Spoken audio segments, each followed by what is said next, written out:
Hey, Teresa. Hey, what? Hey, have I ever done a podcast from Oklahoma? No. I don't think I have. It's the end of the year. It's Christmas, actually, and we're in a hotel in Claremore, Oklahoma. And I've been meaning to get this episode done for days and days and days. So she's going to talk in the background. You won't be able to hear, but she'll keep trying. It's episode 127. No, excuse me, 128 of Coast to Coast Pinball. Merry Christmas. Let's go.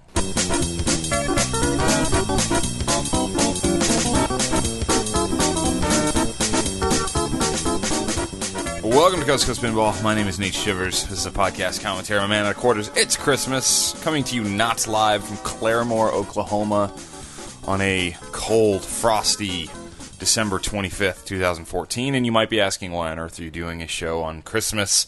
Well, Teresa and I are up here visiting her family, and we did Christmas for the last 3 days, I feel like. And we topped it off with a late-night snack at McDonald's.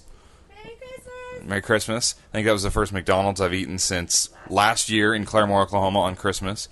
Her family's off doing other stuff with other parts of the family. We went and saw a movie, hanging out in the hotel, and I've got a show ready to go, as they say. So, welcome. Glad you're here, episode 128. Housekeeping first. Episode 126 and 127 were heavy on the Big Lebowski. It's actually all we talked about, and Dutch Pinball. I can tell you episode 127 was the fastest to 5,000 downloads of any episode we've ever done. And I track that stuff usually like by the 48-hour mark and then by the week mark. And it hit 5,000 downloads really, really quickly. And thank you. And Roger Sharp was awesome, and I really appreciated having him on. I can't say that we solved the world's problems on those episodes, but I think we cleared up some things that were maybe up in the air for people involved with their money or just with their interest in the project. And there's still questions to be answered. It's been pretty quiet on the Dutch Pinball front from both sides of the group, and I think that's a good thing. I think things are happening. I anticipate good news coming out sooner than later, so looking forward to that project moving forward and good things happening. My America's Most Haunted is scheduled to ship and leave Wisconsin tomorrow. It would have already been in San Diego, but I had to have Charlie hold the game because we were leaving. I didn't want it to land there. So it's done. It's boxed. It's ready to go. I'm super excited, so I should have it in about a week. Cannot wait. Let's see. What else we got? I had a lot of nice emails about 126 and 127. I appreciate all of the kind words. I appreciate you guys listening. I had some people totally disagree with some of the things said. That's absolutely fine. I gotten some really good back and forth email exchanges with a few people, and we discussed some stuff, hashed some stuff out. I proved that once again I'm right, and as Teresa knows very well, it's how it tends to go. Correct? Yes. So, I'm just kidding. No, I have very smart people listening to this show, so I appreciate your input. It's always good stuff. And I had people who sort of echoed my sentiment on the Roger Sharp interview. They were thrilled to have him on Coast to Coast Pinball, because I think I have some listeners who feel like they own a little bit of the show, because you do. You do own a little bit of it. It's I wouldn't do this if people weren't listening. And the first 100 episodes, that was all for me and my ego. That was the only reason I was doing it, just to hear myself talk. Everything since that has actually been for you guys, and so I work for you now. And I could tell that people appreciated Roger Sharp's expertise and historically based take on a lot of stuff, and the guy's more experienced in licensing pinball titles than anybody on the planet, so it was very nice to have him come on and get down to some of that. So that's good. I've had some emails asking why I haven't yet commented on The Walking Dead Premium Edition being released, because as you know, when Stern officially announced the original Walking Dead, it was a Pro model and a limited edition model. I believe I told you on this show there would be a premium. I might have said the caveat of it if it sells well, which I also probably said it's going to sell well. If I didn't say all this, I meant to. I knew it was coming. I was told long ago by somebody at Stern that yes, of course, if we sell out the limited editions quickly through our distributors, that we will build a premium. Why wouldn't we? They make good money on the premiums. So that's just obvious, and I know there's some people who somehow feel burned by this, but it's a good thing, folks. It's a good thing that the only large-scale pinball manufacturing company that's releasing multiple titles of games per year is having to put in extra runs of games. That's a good thing. I'm sorry if it hurts the cost and value of your limited edition, or somehow you don't feel like you had all the information when you got your game and you wouldn't have bought the one you bought. I'm sorry. but I think anybody in this hobby knows that more games from Stern is a good thing. And, the more new games sold, we've seen this little decrease in price on some of the older games, some of the Bally Williams games. Part of that's because there's a lot of new games from the past just 2 or 3 years out in the marketplace, which will in turn get sold around as used secondhand games and drive the prices down of some of those older games. So, it's a good thing overall. Now, could you argue, I would have bought this other one because I like it better? Sure, but that's just the way things are. Companies release more editions of stuff. There's always something new. And if you have a Walking Dead Pro or Limited Edition, you can likely sell it at not too great of a loss. If you're that early of an adopter on a game like that, you probably weren't counting every last penny to get to that game in any case. So I'm sorry, I don't feel sorry for you. Now, whether or not you think this premium is a good-looking game or not, a lot of people were negative on the art package. I really liked it. I thought it was cool that it was so different than the other two. I liked the color scheme a lot. Thought it was very attractive, very handsome. The heads in the back glass instead of the scene of the zombies was different and neat. I liked it. A lot of people quickly jumped on and said, but if you had the topper, it would totally just look redundant having the heads in the topper, the heads in the back. I don't think that many people are going to have the topper, and B, I think that's okay. I still think it looks cool, and I think it's awesome. We'll get more in depth in that game. Eventually, we'll have to go really deep into that game on the show, but the code's not there yet. So I can just tell you, I'm fairly positive on that game. I've had a few emails recently from people telling me I've been too easy on it and that the layout's bad. I said from the very beginning I didn't like part of the geometry of that game with the ball trickling out of the pops and then bouncing off the right ramp or the well walker. I don't like that at all. That to me is kind of a flawed piece of layout there. I don't love that. But overall, the experience of playing that game is pretty fun. I do like that game. There's a lot of challenge in that game, but yet there's some obvious stuff to shoot for too, and a lot of risk reward in that game. So I think that'll be a fun one to watch in tournaments. Watch some of the best players in the world play that one over the next couple years. So I'm excited about that. And then I said what I said on the Big Lebowski. That was my other note here for housekeeping before we get into the bulk of this show. The Dutch pinball thing, I don't think we have any real extra news other than I know that the Dutch pinball guys have put out some notes saying that we're working on it. We've got some things going on. I haven't had much contact with any of the guys. Kind of let it go. I know they've shipped a lot of the Bride of Pinpot 2.0 kits to Europe. I think the USA ones are shipping right now, as we speak. And I think there's a local pickup of one put up on Pinside, so that's exciting. I don't have any doubt that that's going to be a successful project for them. So we'll wait and see and watch that as it develops.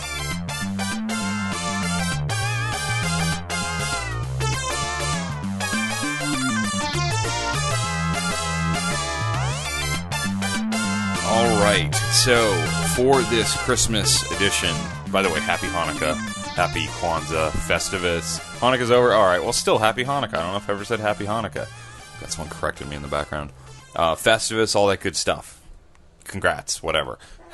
Happy birthday. So what I want to do tonight, I want to do a year wrap-up. I can't remember if I did this last year or not. If I did, kudos to me. If I didn't, I should have done it. So we're going to do a year-end wrap-up here, because I may not get another show out before the end of the year. I'm not sure.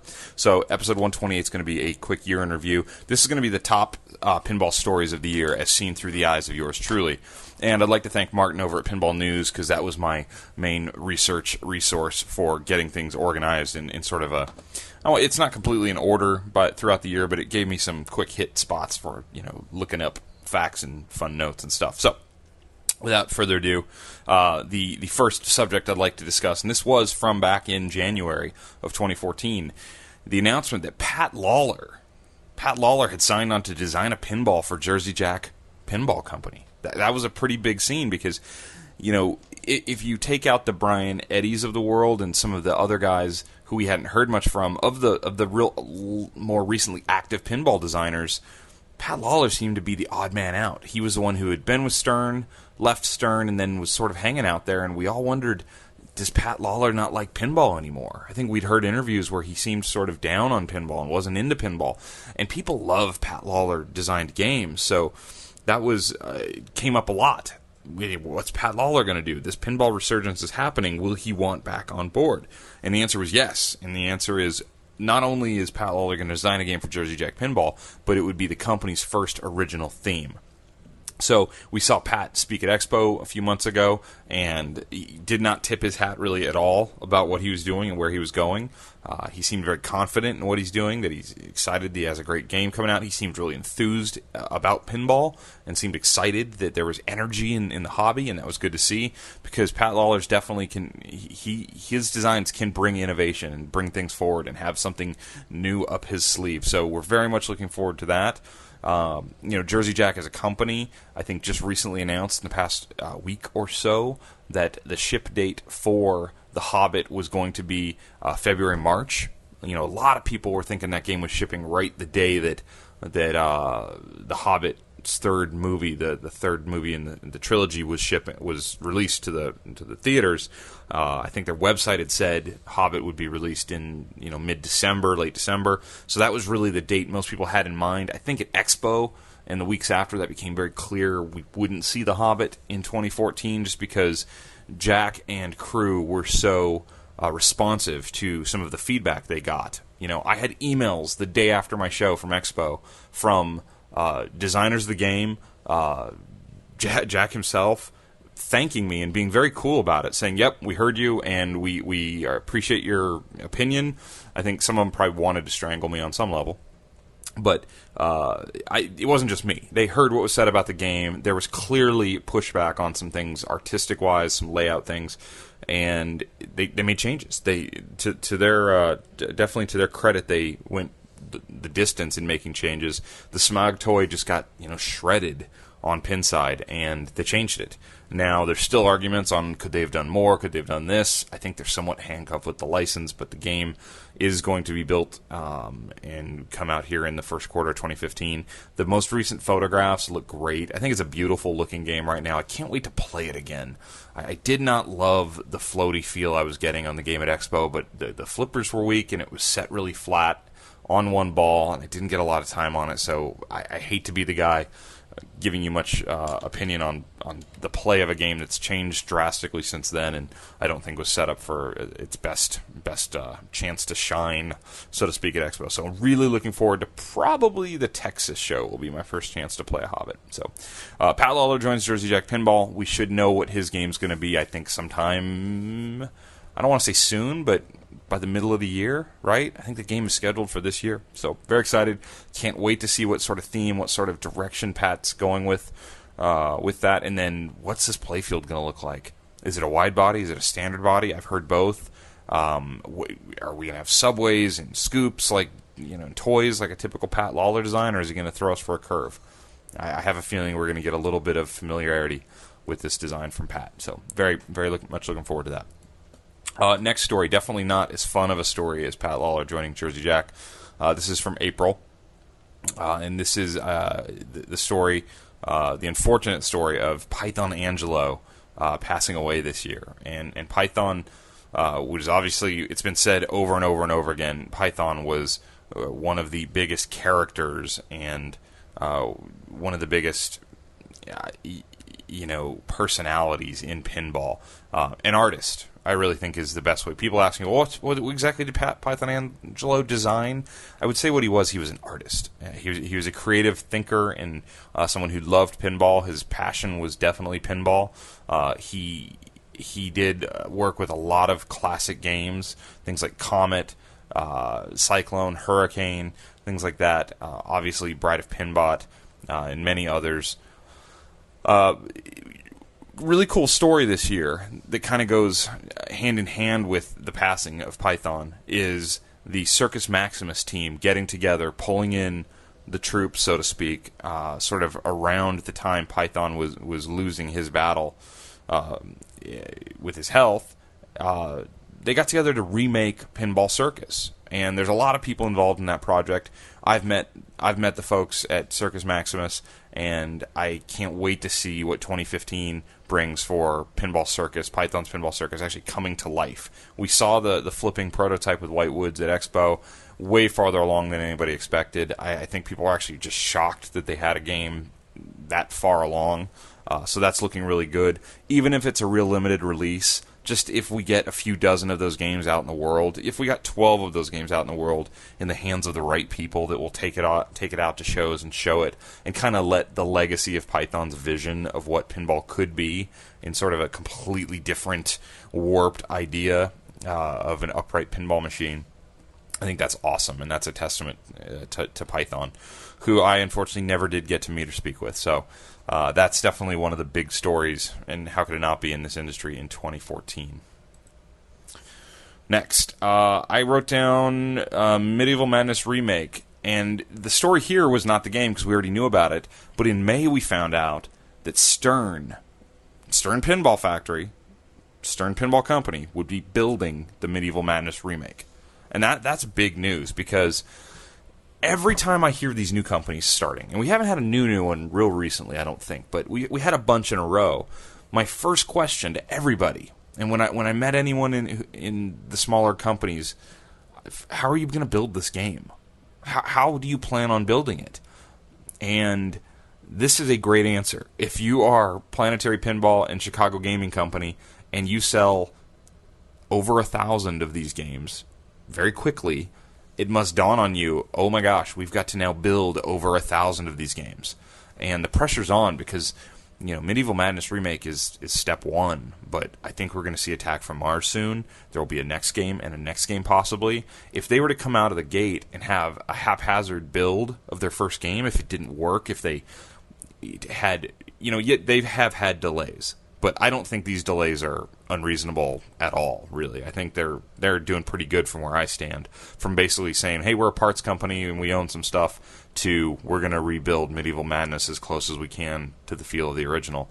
The fact that we're now, 14 months later, 13 months later, 15 months later, and we're getting ready to build these games. We saw parts of the game being built at Stern during the tour at Expo. That's pretty amazing. So hats off to Planetary Pinball and Chicago Gaming, and hats off to Stern for having the open mind and the business sense to do this.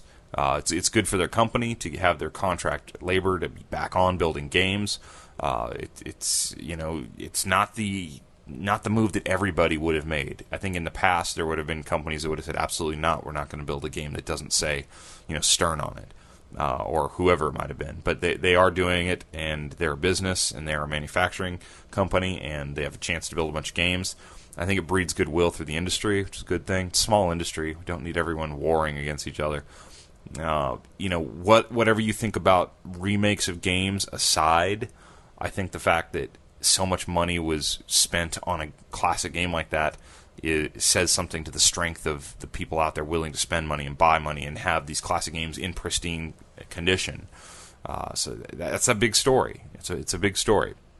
And we've seen what that's done to the price of Medieval Madness as games, brought them way down to earth. So I think Stern building an outside company's game, a remake of an old game or not, is a big story, and it'll be very interesting to see if that model is adopted down the road. We obviously have seen Skip B saying that Jersey Jack's going to build their second game, so it only makes sense, because I've said it once, I've said it 1,000 times, building pinball machines is hard. Alright, the first of the Stern Vault editions was announced this year, and that was the Iron Man Vault edition. So, just as Planetary Pinball is having great success selling over 1,000 Medieval Madness remakes, and I don't have an exact number, I just know we know they sold over 1,000. Stern sees that and says, well, wait a minute, they didn't have any design. I mean, they did have design because they completely redid the electronics, but they didn't have to design a game. The geometry, the theme, the callouts, all that. They didn't have to do any design game, and they're getting to sell 1,000 of something just like that? Well, what could we do? Because Stern's sitting on all these old designs. Something's got to be sellable. So they did a run of Iron Man pinball machines, a brand new. And I believe the run, 500? Is that what they did? 500 of these games? A small run, a quick run. But you know what? Being able to sell 500 games, $5,500 retail, quickly, that's awesome. They used the new back box design with the new speaker panel and everything, so it looked a little different, had a little more modern look. I know there was a slight change to the toy. I think they added lights into the main Ironmonger. Is it Ironmonger? Is that guy's name? The big scary machine? Teresa, you're supposed to be listening and correcting me here. What's happening? Done nothing. Don't worry about it. So anyway, so they've they did a little adjustments to the toys. I think War Machine and Whiplash also got some. It may have been like a one-piece construction to make them a little sturdier in production. So if you noticed in their press release from June of 2014 about this, I think one of the most interesting things was not that, hey, we're rerunning this game again, because they've rerun games before, but the fact that they kind of called it a Vault Edition, saying, yeah, this is something we can do and we can market as a thing, like, hey, this is the Vault Edition of this game, limited, buy them now, and they'll sell them quick with all new LEDs and modern looks to them. I loved the line at the end of the press release. It said, look for future Stern Vault Editions. So that gets people thinking about Stern, talking about what games they want. They're probably reading the feedback on the boards of like, hey, what are people most clamoring for? I think it would be safe to say that the two names we've heard talked about the most are probably Lord of the Rings, which I think would be a tough one for them to redo. I think it'd be tough to hit that price point, especially. That's going to be an expensive game in 2014, probably. And then now Tron. Definitely Tron, which had already been rerun a few times, but I think still Vault Edition Tron Premium, possibly, which would really upset some people with some limited edition Trons, but I'm okay with that. I think those are the two that people are the most excited about happening. So I think we'll definitely see another Vault Edition game here in 2015 from Stern. Very, very intrigued to see what that might be. We're just going to keep going on the Stern news this year. The biggest company gets the most news.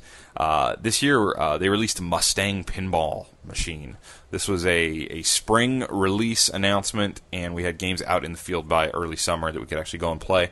They did 3 editions of Mustang. We had a Pro, we had a Boss Premium Edition, and then we had the 50 Years of Mustang limited editions.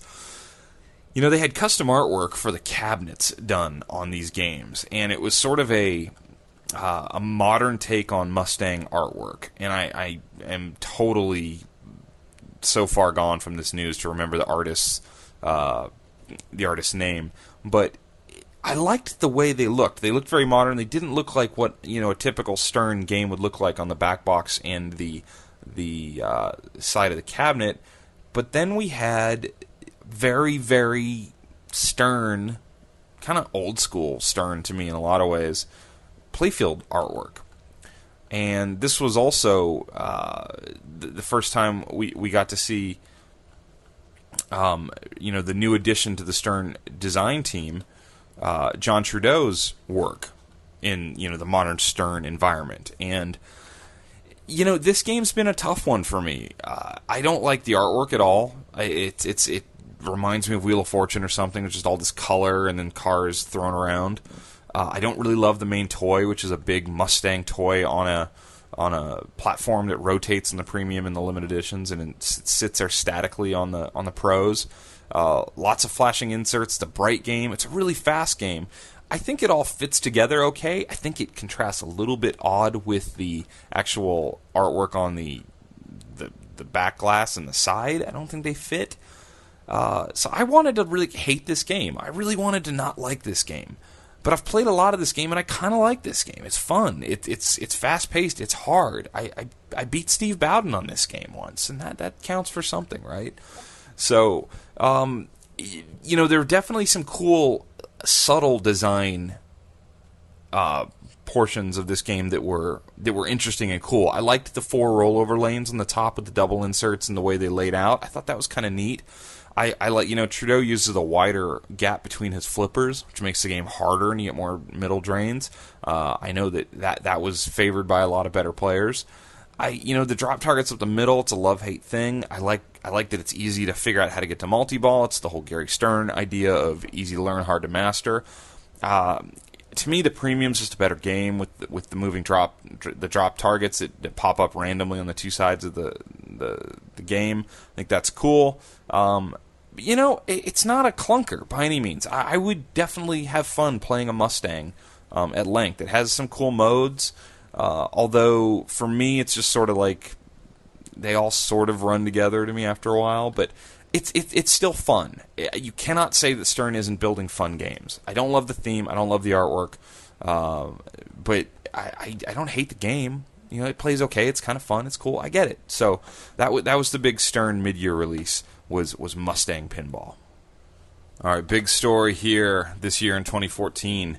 Of all the new independent, boutique, small-run companies, whatever you want to call them, that have been announced over the last few years, sold games, taken deposits, taken pre-orders.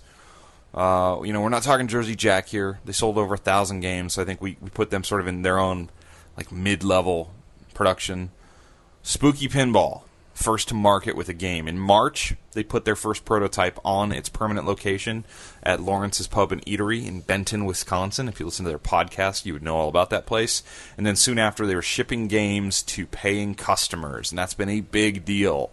This is a great success story in our industry, in the pinball hobby, that big fans of pinball who were running a business associated to pinball, partly in pinball, but, like I would say 1 foot in the pinball water, working with some pinball companies.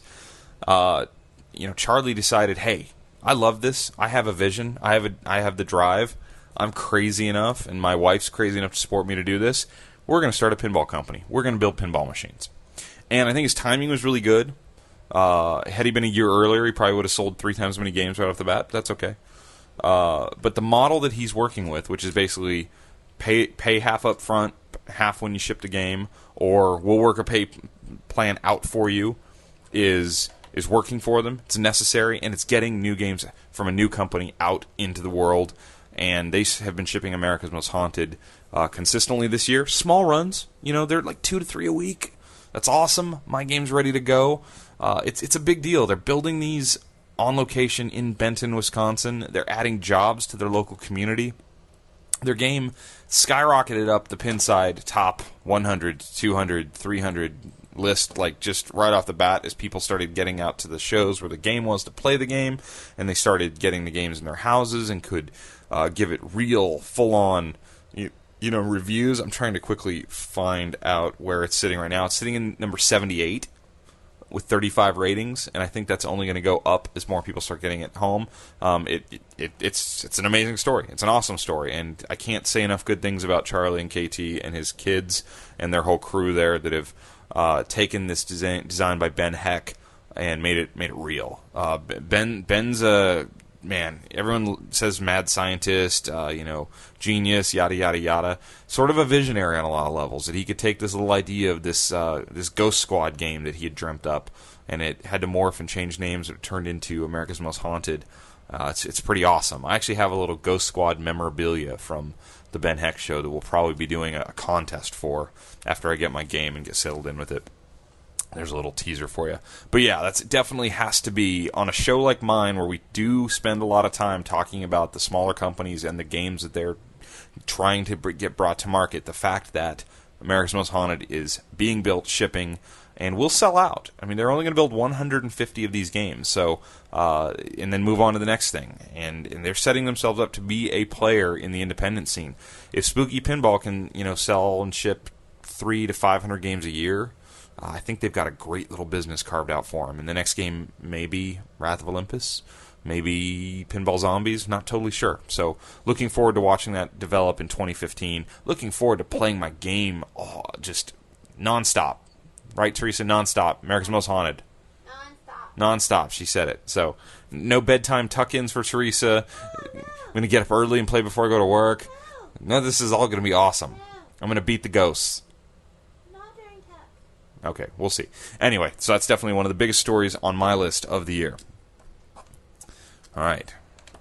Next on the list, we go right back to the big guys, right back to Stern Pinball and their other 2015 release. So we had the Iron Man Vault Edition, we had Mustang Pinball, and then we had the long-rumored, worst-kept secret in pinball, The Walking Dead Pinball. And this is a game that I think anybody who's been in the pinball scene for the last couple of years has been kind of thinking would happen, because we have had a lack of more adult, edgy type themes in pinball. And The Walking Dead's a hugely popular television show that just really captured the imagination of television watchers all over this country. It's a cable TV show with huge following. I loved certain parts of The Walking Dead. The first season to me was so good. And this season 5, I think, has been really, really good. And zombies and the idea of, surviving the zombies and the music and the killing zombies, it all just kind of fits in a pinball machine. And it's working. They're selling well.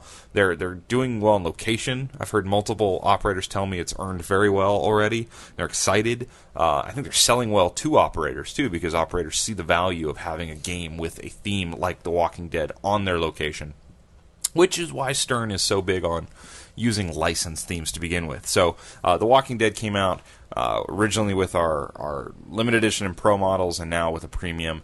And I think it's going to be a fun one to watch develop, because there's nothing groundbreaking with this layout. You've got 2 ramps, you've got a bash toy down in the middle with the well walker, and you've got a bash toy in the back with the prison. And they've messed with the geometry enough to make it feel different. With a pretty basic layout, pretty basic setup, the geometry is dialed in enough that it definitely stands alone. I don't think it feels like another game, personally, to me. It doesn't play like anything else that I can think of right off the bat, and that's a good thing. Don't love everything about it, but I do like what they got going. It'll be fun to watch the code develop, like we said earlier in the show. So The Walking Dead was released here in 2014. A story that has some kind of stuff happening around it right now, I know we talked about a couple episodes back, is Highway Pinball. The year they've had has been interesting. We've all been sort of watching and waiting for the Full Throttle game to hit the ground, and we wanted to play it. A lot of us got to play it this year at a couple different shows, and we got to see the development of that game. We saw Dennis Nordman sign on to work with Highway Pinball. We got to Expo, and Highway Pinball and Dennis Nordman revealed that they have acquired the license to build an Aliens pinball machine based on the movie Alien Aliens. And then not too long after, just recently, Dennis left the company. And I don't know if we're ever going to hear the full story from Dennis. If he'd like to come on the show, he's more than welcome. But just this week, we then hear that Barry Ausler, has joined Highway Pinball full-time to design a game, a licensed theme game, next year, and also work on current designs. And that's a great move by Highway Pinball. It's a great move, because as they lose one well-respected, great guy in the industry, Dennis Nordman, they bring another one right behind him. Barry is someone who, everybody that meets Barry, I saw him in Atlanta at the Southern Fried Game Room Expo. What a sweetheart of a guy. He was so excited to kind of be back into it. He'd been out of pinball, and he'd had some health issues, and his wife had some health issues. I don't think it was, the best of times, probably, a year ago now for Barry Ausler. And now here we are in 2014, turning into 2015, and Barry is working with an upstart pinball company that seemingly is well-funded, has a great idea of where they want to go, has a lot of energy, and maybe that energy is part of the reason Nordman left, because Andrew Highway wanted to do too much too fast, possibly. But I think I would rather be in that position of doing a little too much too fast on a lot of levels, if you have a good design, than sitting there forever and letting the resurgence in pinball pass you by. So I think that's great that Barry's going to get to design a game. That's a wild card to me. What is Barry Ausler going to design in 2015 for a modern pinball machine that might have LCD screens in it? I mean, that's really going to be interesting, right? I haven't had time to fully digest that whole story, but definitely check out pinballnews.com, check out the thread on Pinside for the Barry Ausler story, and keep checking out this show, because we'll definitely be touching on that as we go in 2015. All right, I have listed here as one of my top stories of the year, Pinball Expo thrives. So I went to a lot of shows in 2014. I went to tournaments, shows, and had a great time meeting a lot of people, seeing how different shows were run, seeing how tournaments were run.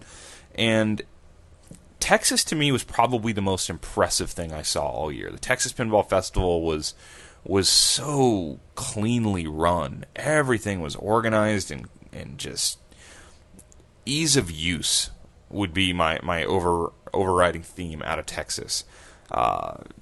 Great space, great hotel, great place, easy to get to, easy to get around. So I was really impressed by Texas. Tons of games, super active community there, in not just in the Dallas area, but as far down, into the Houston area and up in Oklahoma.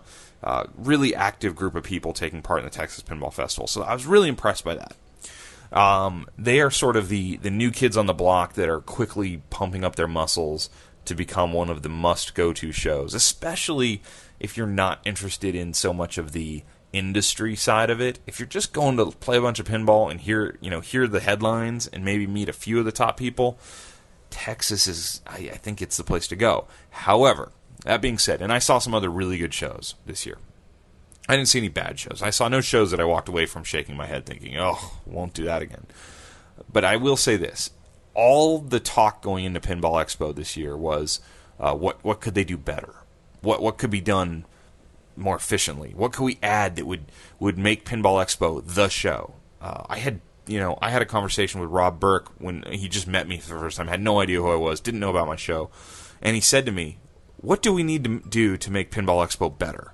And I said, "Well, I've never been. I don't know. I mean, I've read, and I can tell you what the masses seem to be thinking." And I threw out some ideas, and I was really impressed by Pinball Expo. It's a busy show. There's a lot going on. They cram a ton of stuff into not a short period of time. It's a pretty good period of time. A lot of it happens on weekdays. It's the industry show. It was born out of a time when the industry was thriving, and it was much more of a trade show and a business show. And it's evolving. It's evolving into this hybrid. That's still in the DNA of Chicago's, Pinball Expo. The original Pinball Expo is that it's the industry show, and you get everybody there. I mean, if you want to meet pinball designers and pinball company owners and people involved in the business of pinball, you got to go to Expo. It's a no-brainer. It's in the hometown. You get people from all over the world now coming. However, I think it is in their best interest to keep doing what they did this year and get more free games out there. Games to play for free. You're not free, but your admission. They're set on free play. Get the tournaments, highlighted. Make them efficient, make them fun. I think they need to play with the hours some more to keep people open with options to see the things they want to see. A lot of people go to these shows for one day and they want to go see Wrath of Olympus and America's Most Haunted and The Big Lebowski, and that room might be closed all day and then opens later at night and it just doesn't work. They need to make it a little more streamlined. If that means shortening up some of the hours, some of the things that everybody can see what they want to see, maybe that's the answer. I don't know. I don't run the show, but I will say this. I certainly didn't walk away from Expo this year thinking, oh man, they got to fix that. That's broken. I thought it was awesome. I thought it was fantastic. Ton of energy. People are excited to be there. You just meet great people. Got to play some awesome pinball. The tournament was big and crowded and full of great players and people trying their hand at beating the best players, and that's good. So I think Pinball Expo had a great year. It seemed like attendance was good. And I think that they're on the right track right now up there in Chicago. So that's a good thing. I would definitely put subtext to that piece of news or that story and say that all the shows I went to did really good this year. I didn't see any shows that looked to me like, this is it for that. Southern Fried Game Room Expo had their first show this year. Looked awesome. Super well run. Super clean. Loved that show. The Northwest show. The Northwest show, to me, was the most different feeling of all the shows. Very much seemed more of that community, was sort of keeping with that community, and maybe the space was almost too big for what they had. That show needed 50 more games, I thought, would be what I would say about the Northwest show. 50 more games, and maybe a slight change in the layout. Having the speakers so far away from the main floor was a little disjointed, but still... a brand new convention center is a beautiful place. So, really nice show. Midwest Gaming Classic is a sight to behold. Can't wait to go back. They were so good to me. I can't say enough about Wisconsin and the Midwest Gaming Classic. It's certainly not just pinball. It's catering to arcade and console and tabletop and all this crazy stuff. But the pinball side of the Midwest Gaming Classic was alive and well, and I think is only going to be bigger and more packed in this year. So that's exciting. And I'm missing some shows. I'm sorry. And it was a great year for shows, though. And I think that just points to a pretty healthy, growing hobby right now.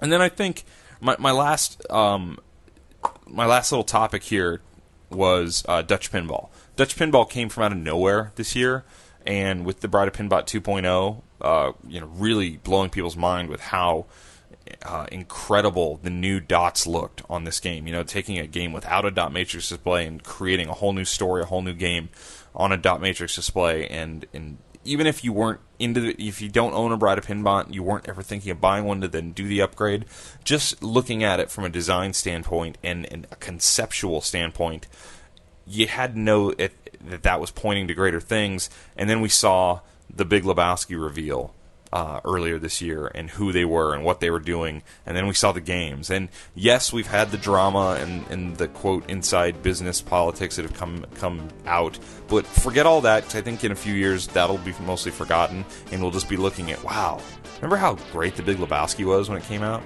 I think that's where we'll end up with Dutch Pinball. So I think Dutch Pinball is definitely a story. I think knowing what I know about their business plan, a lot of solid thinking there, a lot of good ideas, and that's a big deal.